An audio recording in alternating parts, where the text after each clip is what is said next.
बहुत खतरनाक न्यूज़ निकल के आ रही है। इस टाइम तुर्की का F-16 फाइटर जेट जो है वो सुबह 5 बजे क्रैश हो गया है 25 तारीख को, और वो अपने बेसिस से पेट्रोलिंग के लिए उड़ान भरी थी और उड़ान भरने के दौरान जब वो उतरने की कोशिश कर रहा था वहाँ पर ही क्रैश हो गया है। वजह क्या रही नहीं पता है।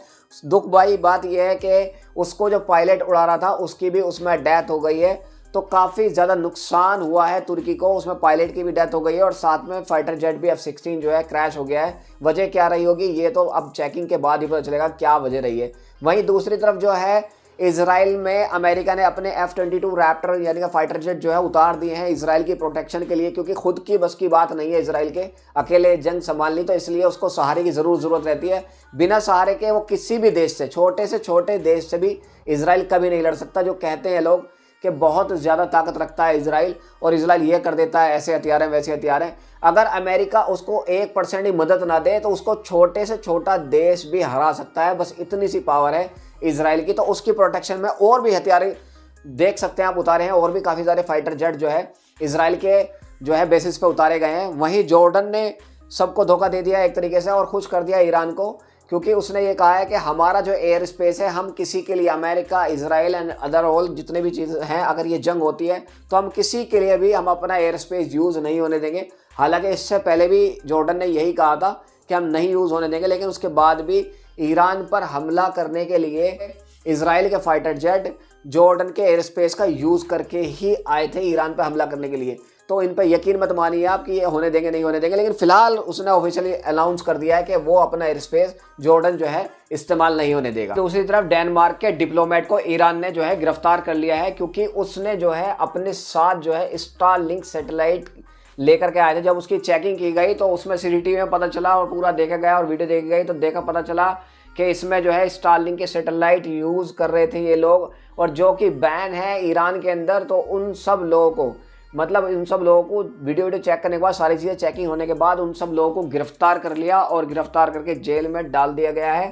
कितनी ज़्यादा साजिश रच रहे हैं लोग ईरान को गिराने की। जो चीज़ बैन है वो भी ईरान के अंदर ले जा रहे हैं, और डिप्लोमेट जैसे लोग जब इतना अच्छे पद पे तैनात रहते हैं और वो इतना घिनौना काम करेंगे तो और क्या क्या साजिशें रची जा सकती है ईरान के खिलाफ। दूसरी तरफ जो है सऊदी अरब के बेसिस पे काफ़ी सारे फाइटर जेट्स और रिफ्यूलिंग जेट्स और बहुत सारी चीज़ें जो है खड़ी हुई आप स्क्रीन के अंदर देख सकते हैं। काफ़ी ज़्यादा हमला करने के लिए तैयारी कर रहे हैं, जबकि सऊदी अरब का कहना यह है कि हमारा किसी भी तरह का कोई भी एयर स्पेस, कोई भी हमारा बेस आपके खिलाफ हम यूज़ नहीं होने देंगे। तो ये देखा जाए तो फिर ये किस चीज़ के लिए इतनी तैयारी हो रही है जबकि ये यूज़ नहीं होने देंगे। ये बिल्कुल भी कुछ नहीं करेंगे और ये पूरी तरह से अमेरिका को अड्डे देंगे और उसके लिए हमला करने के लिए बस ये थोड़ा तो इसलिए डरे हुए हैं कि कहीं ईरान जो है इन पर मिसाइल न दाग दे, थोड़ी सी ये डर है। और अड्डे देने के लिए रेडी हैं अमेरिका और किसी भी तरह से ईरान को गिराने के लिए तैयार है, क्योंकि ये चाटुकार हैं एक तरीके से अमेरिका के। वहीं दूसरी तरफ जो है आर्मीनिया के डिप्लोमेट्स आए हैं और ईरान से मिले। ईरान में आके मिलने के बाद इन सब चीज़ों के बीच क्या डील हुई क्या नहीं डील हुई तभी नहीं पता चला है, लेकिन ऐसे माहौल में भी आर्मीनिया के जो है डिप्लोमेट्स आए और ईरान के डिप्लोमेट से मिले। मिलने के बाद काफ़ी अच्छी खासी मीटिंग हुई और वो फिर चले गए।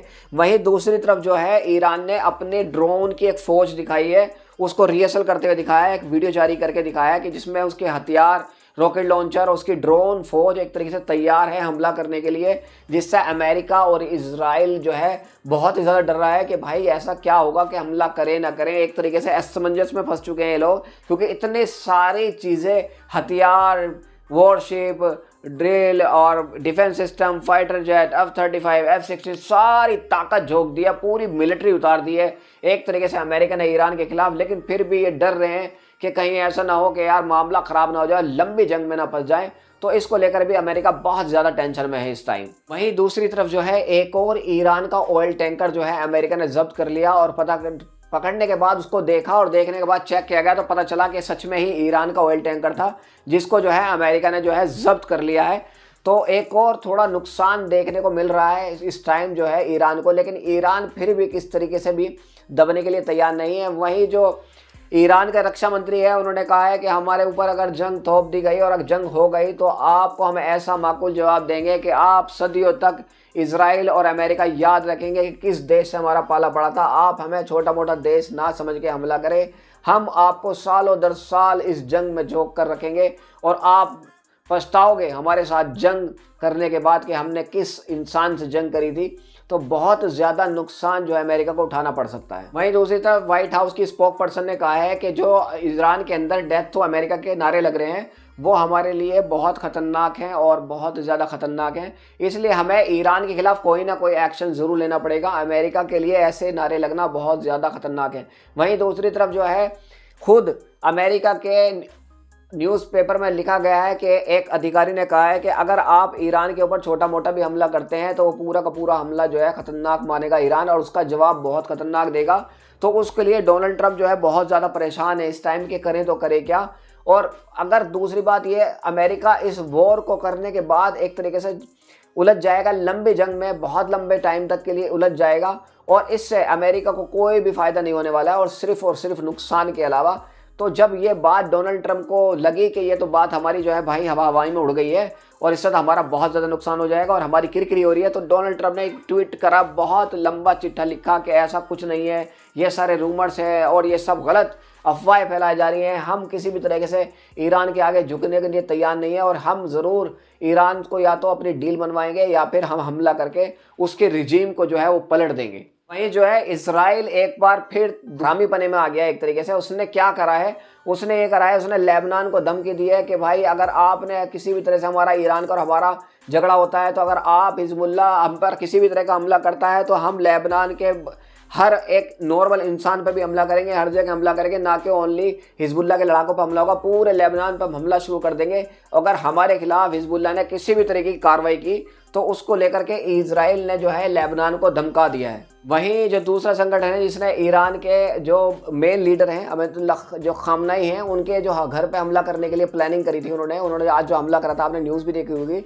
तो उसमें क्या हुआ, उसमें ईरान की जो मिलिट्री है उसने उन लोगों को गोलियां मार दी हैं और उनको काफ़ी ज़्यादा नुकसान पहुंचाया और गिरफ्तार करके जेल में डाल दिया गया और आधे लोगों को गोली मार दी गई है और किसी भी तरह से इनके हमले को जो है सक्सेस नहीं होने दिया है क्योंकि वो उनके घर पर हमला करने गए थे। तो इस टाइम जो है ईरान पूरा का पूरा एक्टिव है और हर तरीके से एक्टिव है और किसी भी तरह से कोई भी कंडीशन होने नहीं दे रहा है कि किसी भी तरह से कोई भी मिसहैपनिंग हो। वहीं दूसरी तरफ जो है ब्रिटिश अखबार ने खुलासा किया है कि ईरान के पास केमिकल हथियार और बायोलॉजिकल हथियार पहले से ही बनाकर रख लिए हैं ईरान ने और ये बहुत ज़्यादा खतरनाक हो सकते हैं पूरी दुनिया के लिए और अगर जंग होती है तो और भी ज़्यादा खतरनाक यूज़ हो सकता है क्योंकि ईरान ने पहले से ही बायोलॉजिकल हथियार और केमिकल हथियार जो है बनाकर रखे हुए हैं अपने पास। दूसरी तरफ जो है Iran anti ship cruise missile लेने की तैयारी है चाइना से और एंटी शिप क्रूज मिसाइल बहुत खतरनाक होती है जो कि शिप को जो पानी में जो शिप चलते हैं उनको गिराने के लिए उनको डुबोने के लिए काम करती है, लेकिन वो भी ले भी रहा है तो बहुत ही ज़्यादा खतरनाक ले रहा है। एंटी शिप क्रूज मिसाइल ले रहा है, क्रूज जो अब तक की लेटेस्ट मिसाइलें में आती हैं, क्रूज मिसाइल चाइना से लेने वाला है और डील बहुत जल्द होने वाली है। उसके अलावा सरफेस टू एयर मिसाइल भी जो है चाइना से लेने वाला है इस टाइम ईरान।